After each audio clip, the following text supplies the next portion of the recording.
সুপ্রিয় দর্শক, আসসালামু আলাইকুম। রিফা রান্নার রেসিপি থেকে সবাইকে স্বাগতম। আজ আমি আপনাদের সাথে শেয়ার করব খুবই মজার একটি রেসিপি। আলু আর ডিম দিয়ে তৈরি এই রেসিপিটি। এই রেসিপিটি তৈরি করা খুবই সহজ আর খেতে অত্যন্ত মজার হয়। যাই হোক, এত স্বাদের রেসিপি, চলুন একবার দেখে আসি। আজকের এই রেসিপিটি বানানোর জন্য প্রথমে একটি মিক্সিং বোলে দিয়ে দিচ্ছি আমি ১ কাপ পরিমাণে আটা। এখানে আটা বা ময়দা যেকোনো কিছুই নিতে পারেন। আর দিয়ে দিচ্ছি স্বাদ মতো লবণ। এখন এর মাঝে দিয়ে দিচ্ছি আমি ১ টেবিল চামচ পরিমাণে রান্নার তেল। এবার এই শুকনো উপকরণগুলোকে হাত দিয়ে খুব ভালোভাবে মিশিয়ে নিব। তেল আর আটাটাকে যদি ভালোভাবে মিশিয়ে নেওয়া হয় তাহলে কিন্তু এই ডোটা খুবই সুন্দর হবে। আমি তেল আর আটাটাকে খুব ভালোভাবে মিশিয়ে নিয়েছি। এখন এর মাঝে দিয়ে দিচ্ছি আমি পরিমাণ মতো পানি। এখানে পানিটা কিন্তু একবারে দিব না। প্রথমে কিছুটা পানি দিয়ে এই আটাটাকে মাখিয়ে নিব। আর মাখানোর সময় যদি মনে হয় আটাটা একটু শক্ত হয়েছে তাহলে কিন্তু এর মাঝে আমি আরো কিছুটা পানি দিয়ে দিব। পানিটা একবার দিলে কিন্তু ডোটা পারফেক্টলি হবে না। ডোটা হয়তো নরম হতে পারে, নয়তো শক্ত হতে পারে। তাই এরকম একটু একটু করে পানি দিয়ে পারফেক্ট একটি ডো বানিয়ে নিতে হবে। আমার ডোটা বানানো হয়ে গেছে। এখন এটাকে আমি একটি ঢাকনা দিয়ে ঢেকে সাইডে রেখে দিচ্ছি। আর এগুলো বানানোর জন্য আমি একটি পুর রেডি করে নিব। তার জন্য চুলায় আরেকটি কড়াই বসিয়ে দিয়েছি আর এর মধ্যে দিয়ে দিচ্ছি ২ টেবিল চামচ পরিমাণে রান্নার তেল। আর দিচ্ছি পেঁয়াজ কুচি। পেঁয়াজটা আপনারা আপনাদের পছন্দ অনুযায়ী দিয়ে দিতে পারেন। এবার পেঁয়াজটাকে তেলের সাথে নেড়েচেড়ে ১ মিনিটের মতো ভেজে নিব। আমি পেঁয়াজটাকে ১ মিনিটের মতো ভেজে নিয়েছি। আর এগুলো ভাজার পর দেখে কিন্তু বুঝতেই পারতেছেন পেঁয়াজটা কিন্তু আগের চেয়ে অনেকটা নরম হয়ে এসেছে। আর এর কালারটাও কিন্তু একটু চেঞ্জ হয়ে এসেছে। এখন এর মাঝে দিয়ে দিচ্ছি আমি ১ টি গাজর কুচি। যেহেতু গাজর সবজিটা একটু শক্ত যে কারণে এটাকে কিন্তু আমি আগে ভেজে নিচ্ছি। এবার এই গাজরটাকেও পেঁয়াজের সাথে নেড়েচেড়ে ভালোভাবে ভেজে নিব। এই গাজরটাকেও আমি কিন্তু আরো ১ মিনিটের মতো ভেজে নিয়েছি। আর ভাজার পর দেখতেই পাচ্ছেন গাজরের কালারটা কিন্তু একটু চেঞ্জ হয়েছে আর এটা কিন্তু একটু সেদ্ধ হয়েছে। এখন এর মাঝে দিয়ে দিচ্ছি ১ টি টমেটো কুচি আর দিয়ে দিচ্ছি কয়েকটি কাঁচামরিচ কুচি। দিয়ে দিচ্ছি কিছুটা ধনিয়া পাতা কুচি। এখন এই সবগুলো উপকরণকে আমি ভালোভাবে মিশিয়ে নিব। আর আমরা রেগুলার যে ভাজিটা করি সবজি সেই রকম করে একটি ভাজি তৈরি করে নিব। এখন এর মাঝে দিয়ে দিচ্ছি স্বাদ মতো লবণ বা ১/২ চা চামচ লবণ। দিয়ে দিচ্ছি ১ চা চামচ লাল মরিচের গুঁড়া। ঝালটা আপনারা আপনাদের পছন্দ অনুযায়ী দিয়ে দিতে পারেন। আর দিয়ে দিচ্ছি ১/৪ চা চামচ হলুদের গুঁড়া। দিয়ে দিচ্ছি ১/২ চামচ পরিমাণে ধনিয়া গুঁড়া। ১/৪ চা চামচ দিয়ে দিচ্ছি গরম মসলা গুঁড়া আর ১/৪ চা চামচ দিয়ে দিচ্ছি ভাজা জিরার গুঁড়া। এবার এই সবগুলো উপকরণকে আমি ভালোভাবে মিশিয়ে নিব। এই সবজিগুলোকে কিন্তু আমি ৪ থেকে ৫ মিনিটের মতো এভাবে ভেজে নিব।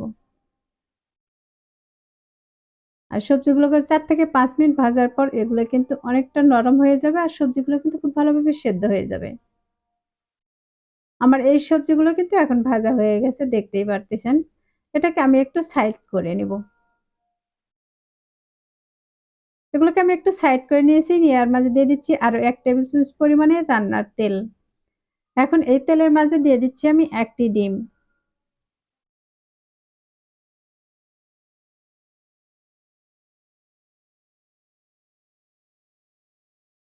এবার ডিমটাকে আমি একটি হাতাতে চতুর্দিকে ছড়িয়ে দিব। আর এটাকে কিন্তু প্রথমেই আমি উল্টিয়ে নিব না। যখন নিচ থেকে একটু শক্ত হয়ে আসবে তারপরে কিন্তু আমি এই ডিমটাকে ঝুরি করে নিব। এ পর্যায়ে দেখতেই পাচ্ছেন কয়েক সেকেন্ডের মতো আমি ডিমটাকে রেখে দিয়েছিলাম। আর কয়েক সেকেন্ড রেখে দেওয়ার কারণে ডিমের পুরোটা কিন্তু অনেকটা মোটা হয়ে গেছে। এখন এগুলোকে আমি একটি হাতা দিয়ে খুব সুন্দর করে ঝুরি করে নিচ্ছি। ডিমটা ঝুরি করা হয়ে গেলে আমি সবজির সাথে মিশিয়ে নিচ্ছি। এবার ডিম আর সবজি খুব ভালোভাবে ভেজে নিব। ডিম আর সবজিটাকে কিন্তু খুব সুন্দর করে ভেজে নিয়েছি। আর এর মধ্যে দেখতে পাচ্ছেন কোন প্রকারের কিন্তু পানি নেই। সবজিগুলো কিন্তু একদম শুকনো, শুকনো করে ভেজে নিতে হবে। আমার এ পর্যায়ে সবজিগুলো ভাজা হয়ে গেছে। এখন এগুলোকে আমি একটি বাটিতে উঠিয়ে নিচ্ছি।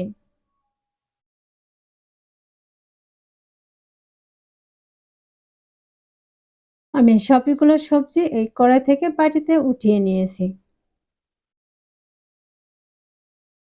এখন যে ডোটা আমি মাখিয়ে রেখেছিলাম তার উপর থেকে আমি ঢাকনাটাকে সরিয়ে নিচ্ছি। এখন এই ডোটাকে আমি আরো ১ মিনিটের মতো এভাবে মথে নেব।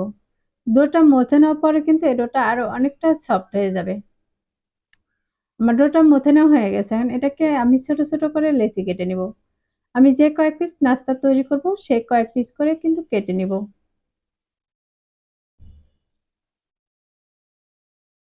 লিচিগুলো যদি একটু ছোট বড় হয় তারপরে কিন্তু এগুলোকে আমি আরেকটু কেটে নিব। এখন এখান থেকে একটি লেচি আমি হাতে নিয়ে খুব সুন্দর করে হাত দিয়ে মুড়িয়ে নিব। মুড়িয়ে এটাকে একটি বলের শেপ তৈরি করে নিব। এবার এটাকে আমি একটু হাত দিয়ে চেপে বড় করে নিব। এরকম চেপে একটি বাটির মতো করে বানিয়ে নিব। আমরা পুলি পিঠার যে বাটিটা তৈরি করি সেরকম করে একটি বাটি তৈরি করব। এ পর্যায়ে আমার বাটিটা তৈরি করা হয়ে গেছে। এখন এর মাঝে আমি দিয়ে দিচ্ছি যে পুরটা আমি বানিয়ে রেখেছিলাম সেই পুরগুলো। এখানে ১ চামচের মতো পুর দিয়ে আমি এই মুখটাকে খুব সুন্দর করে বন্ধ করে নিব। যেন এগুলো ভাজার সময় আর এই মুখটা খুলে না যায়। দেখতে পাচ্ছেন আমি কিন্তু হাত দিয়ে চেপে চতুর্দিক থেকে ঘুরিয়ে এটাকে বন্ধ করে নিচ্ছি। আমি এর মুখটা বন্ধ করে নিয়েছি। এখন এটাকে হাত দিয়ে চেপে একটু বড় করে নিব। এরকম আলতোভাবে হাতে চাপ দিলে কিন্তু এটা বড় হয়ে যাবে। এটাকে কিন্তু খুব বেশি বড় বানানোর প্রয়োজন নেই। এটা যদি খুব বেশি বড় বানানো হয় তাহলে কিন্তু এটা ভাজার সময় পুরটা বের হয়ে যেতে পারে। এবার একটি চাকু দিয়ে আমি এভাবে কেটে নিচ্ছি। একটু এভাবে দাগ কেটে নিলে তাহলে কিন্তু এগুলো ভাজার সময় আর ফুলে উঠবে না। আমার এ পর্যায়ে কিন্তু একটি বানানো হয়ে গেছে। আর এই একইভাবে কিন্তু আমি সবগুলোকে এখানে বানিয়ে নিয়েছি। এখন এগুলো তেলেতে ভেজে নেব। তার জন্য চুলায় একটি কড়াই বসিয়ে দিয়েছি আর এর মধ্যে দিয়ে দিচ্ছি ১ টেবিল চামচ পরিমাণে রান্নার তেল। আমি আজকের এই নাস্তাটি কিন্তু খুব বেশি তেলে ভাজবো না।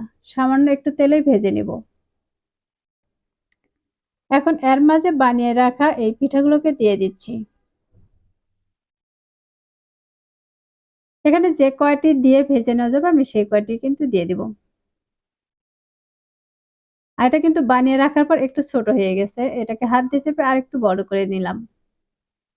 আর এর একপাশে যখন কালার চলে আসবে তখন এগুলোকে আমি উল্টিয়ে নিব।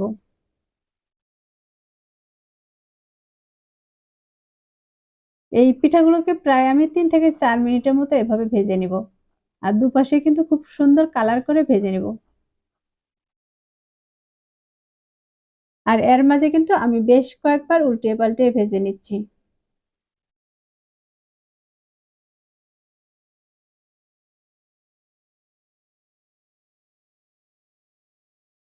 আমি এগুলোকে কিন্তু আবারও উল্টে দেখিয়ে দিচ্ছি। দেখতে পাচ্ছেন এর ২ পাশে কিন্তু খুব সুন্দর একটি কালার চলে এসেছে। এবার এগুলোকে আমি তেল থেকে উঠিয়ে নিচ্ছি।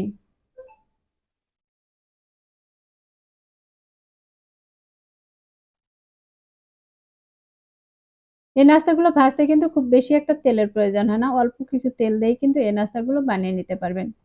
এখানে আমি সবগুলো ভেজে কিন্তু উঠিয়ে নিয়েছি। আর এগুলো ওঠানোর পর দেখে কিন্তু বুঝতেই পারতেছেন এই পিঠাগুলো দেখতে মাশাআল্লাহ অনেক সুন্দর হয়েছে। এই পিঠাগুলোকে আপনারা চাইলে কিন্তু বাচ্চাদের স্কুলের টিফিন হিসেবেও দিতে পারেন। আবার সকালে কিংবা বিকেলে নাস্তা হিসেবেও খেতে পারেন। এখান থেকে একটিকে আমি কেটে দেখিয়ে দিচ্ছি এর ভিতরটা দেখেন কতটা সুন্দর হয়েছে।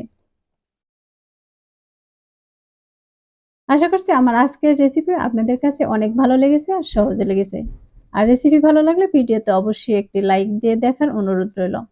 আমার চ্যানেলটি সাবস্ক্রাইব করে না থাকলে চ্যানেলটি সাবস্ক্রাইব করে আমাকে সাপোর্ট করবেন। তাহলে কথা না বাড়িয়ে আজকের মতো এখানেই বিদায় নিচ্ছি। সবাই ভালো থাকবেন, সুস্থ থাকবেন আর আমার ভিডিওর সাথে থাকবেন।